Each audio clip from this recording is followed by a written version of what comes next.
नमस्कार दोस्तों, एक बार फिर से आपका स्वागत है न्यूज प्लॉट के विशेष कार्यक्रम द पॉलिटिकल प्लॉट में।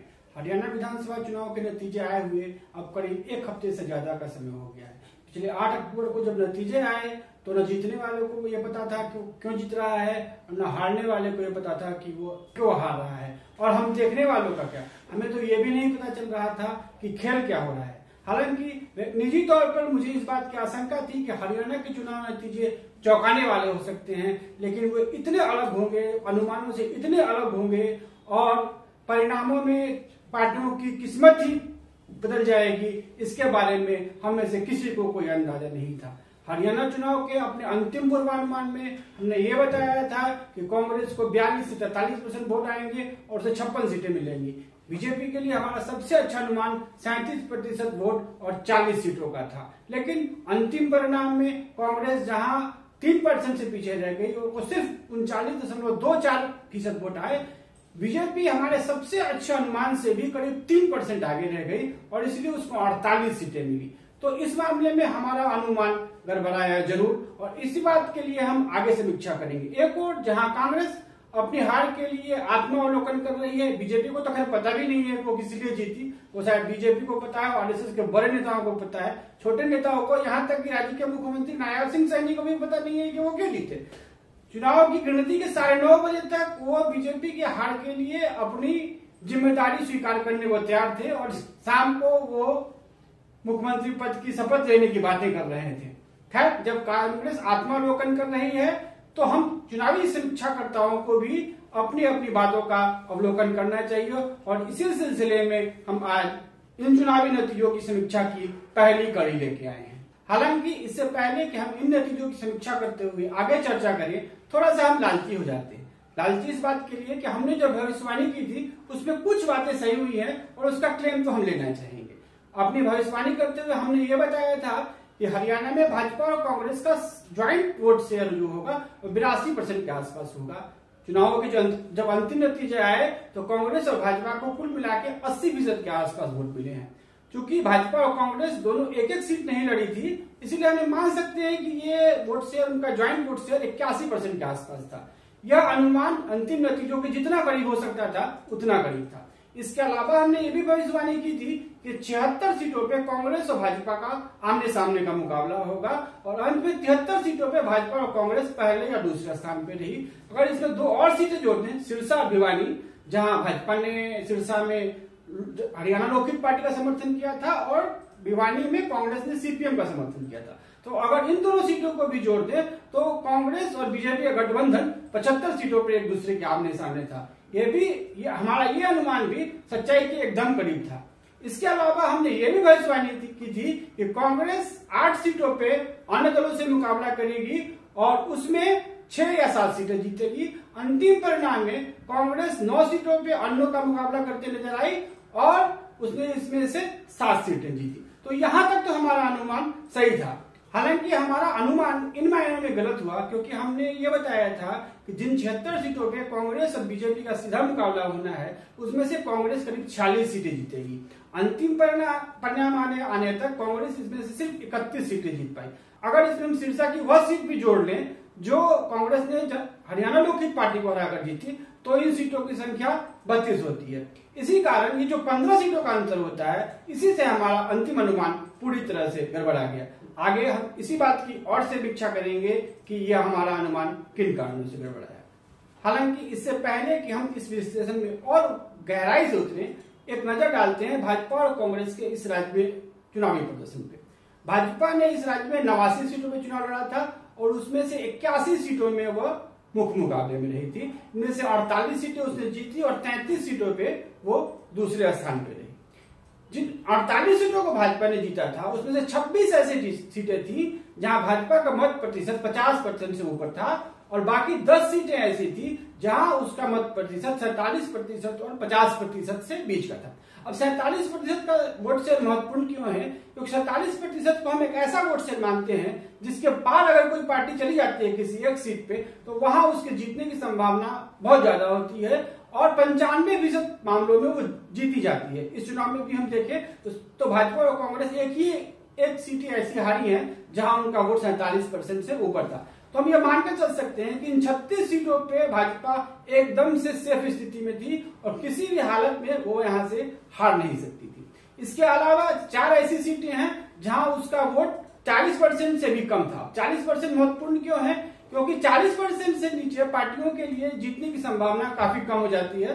करीब 60% मामलों में वो ऐसी सीटें हार जाती हैं। भाजपा इस मामले में भाग्यशाली रही कि 40% से कम वोट लाने के बावजूद वो 4 सीटें जीतने में सक्षम रही।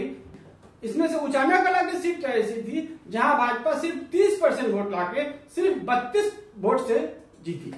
इसी तरह से अगर कांग्रेस की बात करें तो वो अभी 89 सीटों पे चुनाव लड़ी।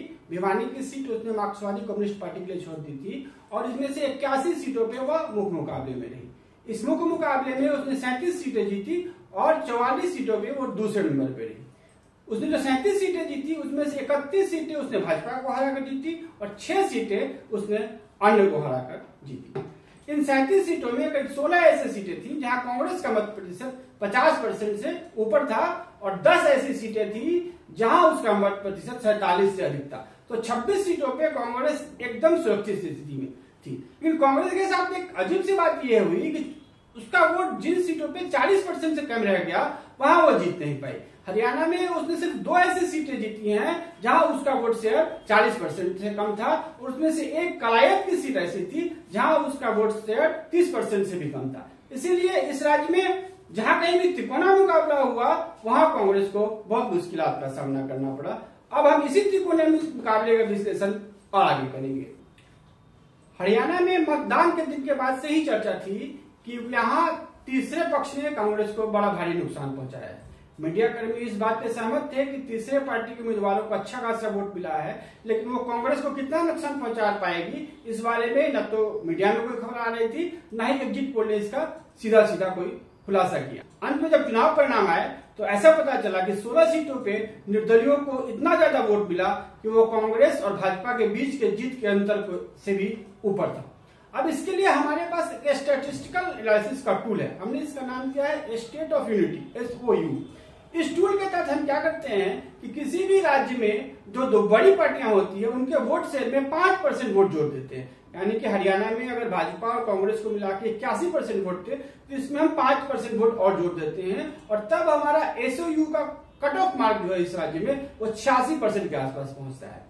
86% पे अगर गिनते किए जिन सीटों पे कांग्रेस और भाजपा को मिलाकर 86% वोट मिले हैं उनमें से 22 सीटें कांग्रेस ने जीती हैं और जिन सीटों पे 86% से कम का SOU है वहां पे कांग्रेस सिर्फ 15 सीटें जीत पाई है। तो ये तो बिल्कुल साफ है कि विपक्षी वोटों के बंटवारे से कांग्रेस को बहुत नुकसान हुआ। अब आगे हम इस बात की चर्चा करेंगे कि इस विपक्षी वोटों के इस बिखराव के लिए जिम्मेदार कौन है। हरियाणा के चुनाव परिणाम पे अगर हम नजदीकी नजर डालें तो यहाँ करीब 22 ऐसी सीटें थी जहां तीसरे पक्ष के उम्मीदवार को 20,000 से ज्यादा वोट मिले हैं। अब हरियाणा में एक सीट में करीब 1.5 लाख वोट होता है। अगर इस 20,000 को हम पूरे वोट समीकरण में देखें तो यह करीब 15% के आसपास बनता है। इतना ज्यादा वोट तीसरे पक्ष को मिलना थोड़ा आश्चर्यजनक होता है। हालांकि इसमें से 6 ऐसी सीटें हैं जहां ये वोट एस्टेब्लिश पार्टी को मिला, जैसे आईएनएलडी को मिला या बसपा को मिला या आम आदमी पार्टी को मिला। इन पार्टियों को तो इतना वोट मिलता है। ये तो हम मानकर चलते हैं कि किसी भी राज्य में 10 या 12 ऐसी सीटें होंगी जहां तीसरे पार्टी के उम्मीदवारों को इतना वोट मिले। लेकिन निर्दलीय उम्मीदवारों को इतना वोट मिलना, 14 सीटों पे निर्दलीय उम्मीदवारों को 20,000 से ज्यादा वोट मिले हैं। तो निर्दलीय उम्मीदवारों को इतना वोट मिलना, खासकर हरियाणा जैसे राज्य में जहां सिर्फ 90 ही विधानसभा सीटें हैं, वहां तीसरे नंबर पर रहने वाले निर्दलीय उम्मीदवारों को इतना वोट मिलना आसान बात नहीं होती है। और हम उन सीटों की बात नहीं कर रहे हैं जहां निर्दलीय उम्मीदवार पहले या दूसरे स्थान पर है। 10 के करीब वैसी भी सीटें हैं जहां निर्दलीय उम्मीदवार पहले या दूसरे स्थान पर है। इन सीटों को हम अपने आंकड़े में शामिल नहीं कर रहे हैं क्योंकि इन सीटों पे वाकई कड़े मुकाबले में थे और उन्हें वोट मिल सकता था। लेकिन तीसरे स्थान पे जहां मुकाबला कड़ा नहीं होता है, लोगों को विश्वास नहीं होता है कि फला कैंडिडेट जीत सकता है, वहां इतनी संख्या में वोट मिलना निश्चय रूप से संदेह पैदा करता है। और इसके पीछे, जैसा कि हम अगले वीडियो में बात करेंगे, मुख्य हाथ भाजपा और आरएसएस का लगता है। लेकिन अपनी इस हार के लिए कांग्रेस खुद भी जिम्मेदार है। वोटों के इस बंटवारे के लिए कांग्रेस खुद भी जिम्मेदार है। कम से कम 2 सीटें, तीसरी सीट भी है उसकी बात अभी नहीं करूंगा, कम से कम 2 सीटें तो ऐसी हैं जहां कांग्रेस के अपने ही उम्मीदवारों को भाजपा के उम्मीदवार से कहीं ज्यादा वोट मिले। अब सबसे पहले बात करते हैं अंबाला कैंट सीट पे। यहाँ पे चित्रा सरवाड़ा बागी उम्मीदवार के रूप में चुनाव लड़ रही थी। तो वही चित्रा सरवाड़ा हैं जिन्होंने 2019 में भी निर्दलीय चुनाव लड़ा था और दूसरे नंबर पे रही थी। इस बार भी वो कांग्रेस के टिकट की दावेदार थी, लेकिन कांग्रेस ने उनको टिकट नहीं दिया। अब चित्रा सरवाड़ा के बारे में एक खास बात यह है कि उनके पिता बगल की अंबाला सिटी सीट से कांग्रेस के उम्मीदवार थे, यानी कि कांग्रेस की वो बहुत जानी पहचानी कार्यकर्ता थी। इसके बावजूद कांग्रेस न इस सीट पे विजय उम्मीदवार चुन पाई और न ही अपने ही बागी उम्मीदवार को हरा पाई। अंतिम समीकरण में अगर हम देखें तो कांग्रेस और बागी उम्मीदवार चित्रा सरवाड़ा को जो वोट मिला है वो भाजपा के अनिल विज से करीब 7,000 वोट ज्यादा है। तो अगर इस सीट पे कांग्रेस थोड़ा सा अच्छा चुनाव करती तो ये सीट आसानी से उसके खाते में जा सकती थी। अब दूसरी सीट की बात करें जो बहादुरगढ़ की सीट है, यहाँ पे कांग्रेस ने अपने पुराने विधायक राजेंद्र सिंह जून को फिर से टिकट दे दिया। कांग्रेस के पास एक बड़ा कार्यकर्ता था राजेश जून, जो टिकट के दावेदार थे। उनकी उम्मीदवारी को इस कारण से अनदेखा कर दिया गया कि राजेंद्र सिंह जून बागी हो सकते हैं। अब हुआ कि राजेश जून खुद बागी हो गए और उन्होंने यह सीट बड़े अंतर से जीत ली। हालांकि ये सीट भाजपा के खाते में नहीं गई है, लेकिन कांग्रेस ने राजेंद्र सिंह जून की जगह राजेश जून को टिकट दिया होता तो यह सीट उसके खाते में जुड़ती। तो ये 2 ऐसी सीटें हैं जो एकदम साफ साफ लगता है कि कांग्रेस की अपनी गड़बड़ी के कारण ये सीटें गई। अगर 3-4 और से ऐसी सीटें हैं, इसके बारे में आप हमारी वेबसाइट पर पढ़ेंगे newsplot.co.in पे।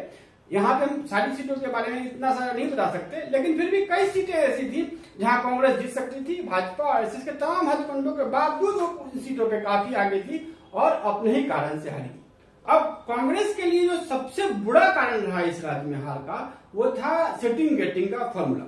कांग्रेस ने अपने पिछले 31 विधायकों में से करीब से 24 को फिर से टिकट दे दिया था। हमने चुनाव पूर्व जो समीक्षा करी थी उसमें भी हमने कहा था कि कांग्रेस का ये दांव बहुत ही घातक साबित हो सकता है।